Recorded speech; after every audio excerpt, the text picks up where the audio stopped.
So I have a theory that neurodivergent beauties are the real cool girls. There's an effortlessness that comes with our personality that can't be denied. We're extremely magnetic in social settings, even if we're trying to hide and be introverted. And we have great people skills because we've studied people. You know, you have the ability to speak intellectually, you have the capacity for deeper conversation.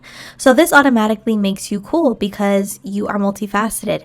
On top of that, you're also gorgeous, so you're attracting a lot of eyes to you. The thing is, society and the neurotypical world will make you feel like you're different. It's a bad thing for being neurodivergent. You're awkward, you're weird because you have qualities that they can't easily attain. And so I would challenge that idea by saying that the real cool girls, the real girls who are actually interesting and fascinating and have depth, are neurodivergent girlies. But a lot of those influencers and celebrities that you're obsessed with are actually really nasty. They come off nice online, but they're actually nasty. Also, they have like no personality. Like a lot of them are stale. Like they don't know how to interact with people in real life. Like they'll literally whip out a camera and just that's how they interact. Like they don't actually have these skills. So like you think, oh, that person's super nice online, I bet they're gonna be really nice in real life. Unfortunately, I had that experience this weekend, like where I realized like not everybody who comes across on the internet is like super nice or like a girl's girl or something. That is like there's a lot of people, unfortunately, who their whole personality is now online. Like it's this, you know, like they don't have actual people skills in person, and on top of that they come off really mean. Like maybe if they're not even trying to be mean, but like I literally got like humbled so hard for like no reason, just trying to be nice to people. So like unfortunately there are a lot of people who are chronically online who have no people skills in real life anymore, and it's just really, really sad. Man, I could not agree more with this creator. If you guys want to check her out, her name is Neurodivergent Sav on TikTok. She is a neurodivergent / autistic girly who makes a lot of content from our point of view. But I really do feel like our society and our world has made neurotypical people believe that their ability to regurgitate generic things, their ability to copy other people and recreate things that have already been created makes them it girls, makes them cool girls, right? I would argue that a lot of those women, when they get around girls who are actually authentic, who are actually original, who create things from scratch, who are multifaceted and multidimensional, when they get around girls like us, there's a lot of animosity. There's a lot of nastiness coming from them because they are shocked that someone like you, who may not have all the social cues in the world, but you're able to socialize really well, they're shocked that someone like you who has quirkiness or who has a very outgoing, loud personality, you know, and you don't have any inhibitions, you're able to navigate social settings because you're stunning and you have a great personality, right? While they had to create and fabricate this image by studying how other people socialize. Whole time, that person who they studied was probably neurodivergent.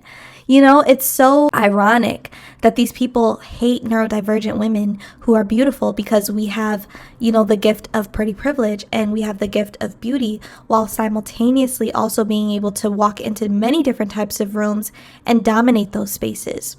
They were taught that they were the standard, that they are, you know, the person who's supposed to be the most popular. But when someone like us enters a space and we pull focus easily, you know, without even trying. Some of us are introverted, so some of us are, you know, very to ourselves, but we still attract people due to our beauty and the light that we carry. Some of us are ambiverts, so you're a mix of introvert and extrovert. So you're able to, you know, enter different spaces and you can be more quiet but still alluring, but you can also at the same time be very exciting and outgoing and magnetic. And then you have the people who are just fully extroverted, where even though you have a very highly processing mind and your mouth moves a mile a minute and you're, you know, maybe very outgoing and bubbly, you know, you can still have great conversation. Your neurodivergence isn't a handicap in these spaces. That can be very polarizing for people who have been masking their neurodivergence, so they're trying to come off as neurotypical, or neurotypicals who think that there's something wrong with you for being how you are. They don't realize that your neurodivergence is a gift, especially in social settings. When you can stand out, you immediately raise your social currency. When you think about people who are popular, they're popular because they have honed in on something that makes them special. And so when you walk into a room and you have something that's special, whether it's how you talk, maybe you have an accent, maybe it's your style. So maybe your style is very interesting and thought-provoking. Maybe you appear to be super quiet, but then when people speak to you, you have a lot of depth and you come with a lot of intellect and you're very spicy and exciting and outgoing. This is what makes you special. This is what makes people want to tap into you more. And I think there's this idea that the girls who are, big on social media and, they have this platform and these followings, a lot of people think that these girls are actually the real it girls. They think that they're the real cool girls. When they get around these women, like, Savannah was saying in her video, these women are void of depth. They're void of personality. They're void of intellect and dynamic personality traits. It's because they haven't had to build any of those skills because society has just handed them this cool girl card strictly off the strength of how they look. And this is something I notice when it comes to beautiful neurotypicals and beautiful neurodivergents. When beautiful neurodivergents are growing up, it's hard for them to find their footing in social settings because kids are very mean. And a lot of times kids can pick up on you being different. No one had a word for it back when we were children, of course, but they could pick up on that. And so naturally, even if you were beautiful, if you were neurodivergent, you were ostracized. You were pushed out of the groups. You were lied on. People whispered about you and said that you were weird and for people to stay away from you, right? So this naturally created a situation where you had to develop a personality that shined through past people's perceptions of you. People thinking, oh, she's beautiful, so she's a B word. Or, oh, she looks like this, she's probably mean, or she probably is what people are saying. You had to create this personality that showed people that you're a safe place and that you are someone who can have deep conversations. You have multi-dimensions.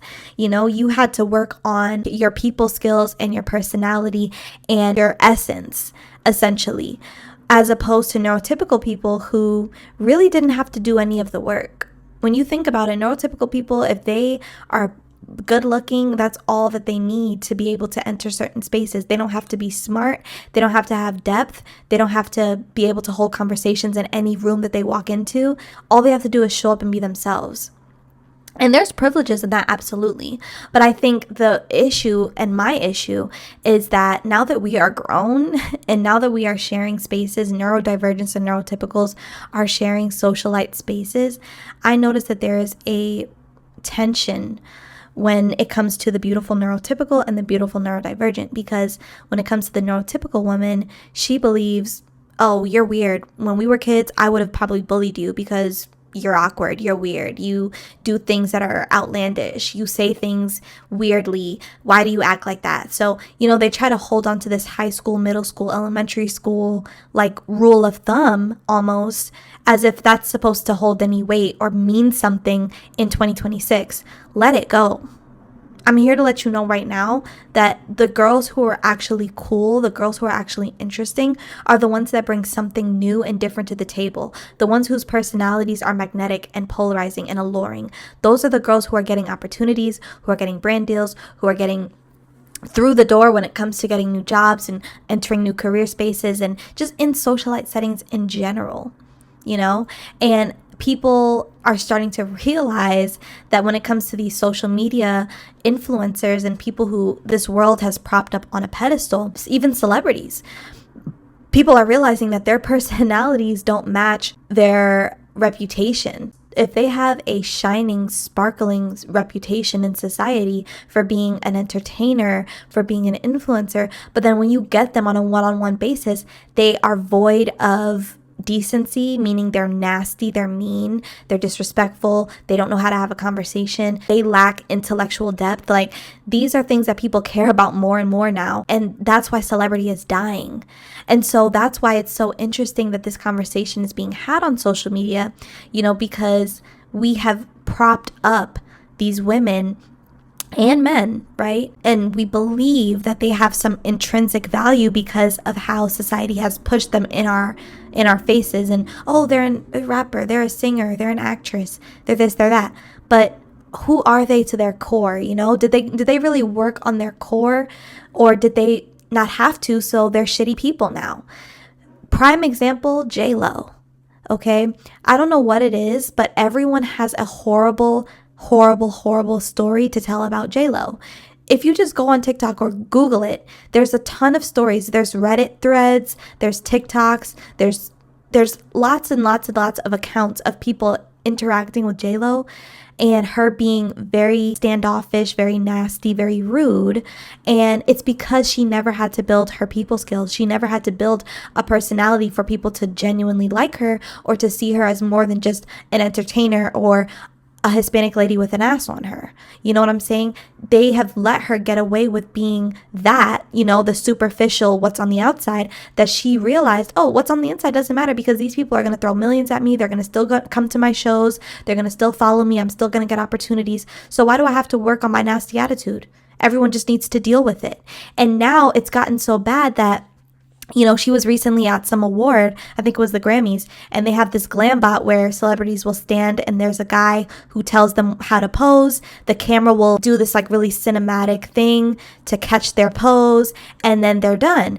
And, you know, the clip of her interacting with this guy who's operating this camera, the glam bot, is horrendous.